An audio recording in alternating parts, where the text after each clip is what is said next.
Happy Monday, y'all. Good morning. Happy Monday.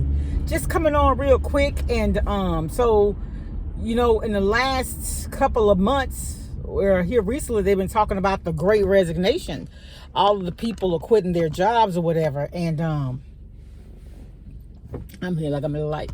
And so there's been a lot of talk about the reasons why people are leaving their jobs. And people, what I've learned during COVID is that people are learning the meaning and the importance of family, making memories with your family, just doing things that are going to be better for your mental health, your personal life. And that's why a lot of people are making changes. Sometimes it's benefits. That's why it's very important, if you have a business, to know the people that you're hiring to train, mentor, teach, supervise your employees.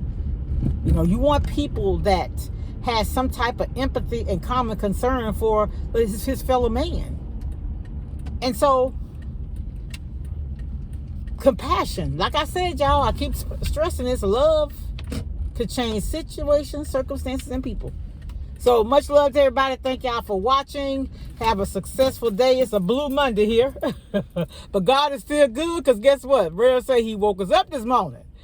Yes, indeed. Y'all have a blessed day. Much love. Bye.